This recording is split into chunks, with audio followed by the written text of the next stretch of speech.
Humanity's entry into the wider galaxy had not begun with awe, or diplomacy, or marveling at the wonders of distant civilizations.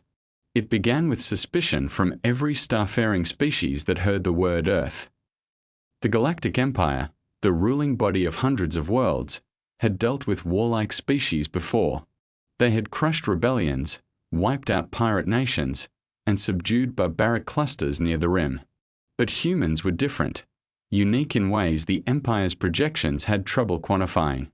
Their growth rate, their unpredictability, their rapid innovation under pressure, these qualities fascinated the Empire's researchers and terrified its military councils. To first contact, humanity presented itself as disciplined and peaceful. Earth arrived with treaties, scientific data, and a desire for trade. Yet behind the calm tone of their diplomats stood a history carved in fire, wars, evolution under pressure, and a psychological profile unlike anything the galaxy had catalogued. Humans were too adaptive, too emotional, too willing to sacrifice everything once provoked. The Empire did not fear Earth's technology. Much of it was below galactic standard. They feared Earth's potential. Potential was a dangerous concept for rulers who sat upon centuries of unbroken dominance. Among all human military leaders, two names circulated through the Empire like whispered storms: Aurora Kane and Zara Malik. Their reputations traveled faster than Earth's ambassadors. The Empire intercepted simulation results, battle drills, tactical predictions. Aurora Kane was described as a singularity in strategy, capable of analyzing chaotic variables with cold precision. Zara Malik was worse. Her specialty was psychological warfare, the kind that exploited arrogance, patterns, and blind spots in alien command structures. Together, they represented something the Empire had always eliminated quickly: outliers. And humans produced outliers at an alarming frequency. It was not long before the Empire's High Council met in a sealed chamber beneath its throne world. The debate stretched across hours, each elder arguing over how humanity should be handled. Trade agreements, alliances, surveillance. The majority favored a more decisive solution. Humanity had not yet fully integrated into the galactic system. They were new, naive enough to trust, open enough to expose. Before their influence spread, before they learned how the Empire truly controlled its sectors, before their strategists shaped Earth's fleets into something unstoppable, the Council agreed on a preemptive strike. The Empire had done it before, countless times. When a species showed too much promise or too much aggression, the Empire trimmed it like a gardener removing diseased branches. They would avoid war by removing the minds that could lead one. And humanity's two brightest military minds had made themselves visible. Aurora Kane and Zara Malik were sent on a diplomatic assignment to a neutral outpost, an outpost the Empire owned in secret through puppet intermediaries. The Empire assured Earth that the facility was safe, neutral, and perfect for joint future planning. Earth accepted. Neither general expected treachery, not here, not so early into humanity's interstellar entry. But the Empire counted on that trust. It planned around it. It weaponized it. The strike happened at dawn cycle, when most personnel were either asleep or beginning routine systems checks. The Empire deployed an elite execution team, silent, augmented, bred specifically for political kill operations. They were not soldiers that thought. They were weapons that obeyed. The outpost alarms never had time to activate. Systems were overridden remotely. Camera feeds looped. Atmospheric seals locked down to prevent escape. Aurora Kane knew something was wrong the moment the lights flickered in the central hall. Her instincts, honed over decades of battlefield analysis, screamed of orchestrated danger.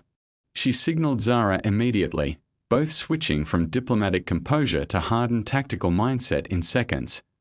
The hallways echoed with faint metal boots, a sound too synchronized to be station security. Zara deciphered part of the intrusion through audio distortion alone. She recognized military breathing patterns, movement intervals, the precise rhythm of trained elimination squads. They had seconds to act. The generals attempted to reach the shuttle bay, but the Empire had predicted that. Automated blast doors sealed off transit routes. Aurora tried rerouting power but found that the entire grid had been tampered with hours earlier. Someone had planned this to surgical perfection. Zara issued her final command: initiate a silent data dump to Earth's secure channels. She bypassed encryption layers manually, sending fragmented warnings: traitors, Empire, strike, elimination protocols, prepare for war. The Empire noticed the transmission but could not stop the fragments from slipping through.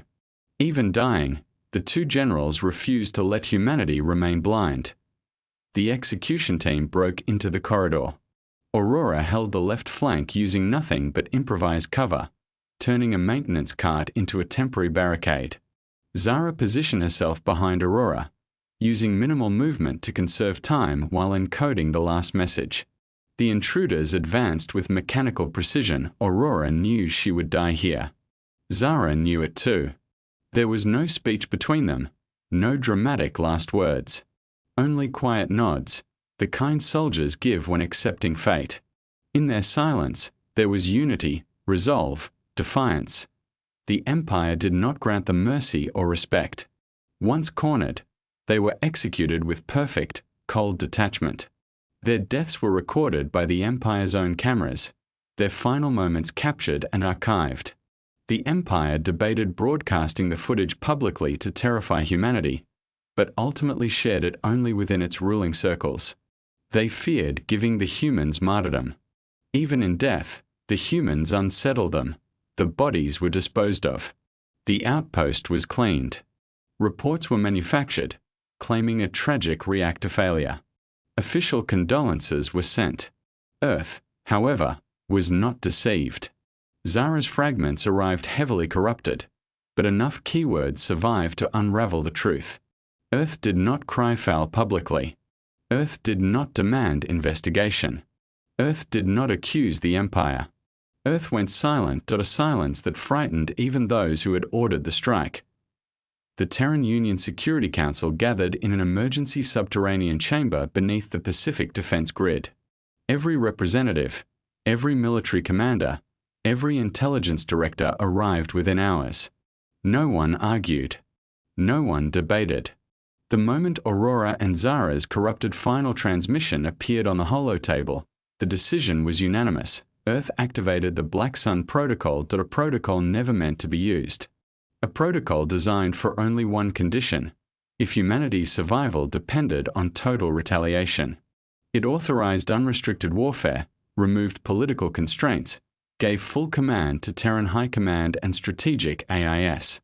Factories transitioned into wartime mode. Civilian sectors shifted under emergency governance. Defense satellites powered up. Orbital forges lit Earth's skies like a second sunrise. The people of Earth learned the news within minutes. Billions watched the official broadcast. Billions stood in silence. Aurora Kane and Zara Malik had been beloved not just as leaders but as symbols of a new era, an era where humanity believed it could rise among the stars without bending the knee. Their assassination shattered that belief. Across continents, grief transformed into something sharper, heavier, ancient. Beneath skyscrapers and across colonies, a single, unified sentiment took root. Rage. The kind of rage found deep in human evolution, the kind that ignites when someone kills family. And in humanity's eyes, these generals were exactly that. Family. Terran fleets began to rise from the atmosphere. Planet-wide mobilization occurred with no resistance, no hesitation. For the first time in centuries, humans moved as one species, one voice, one purpose. Retaliation was not an option. It was destiny.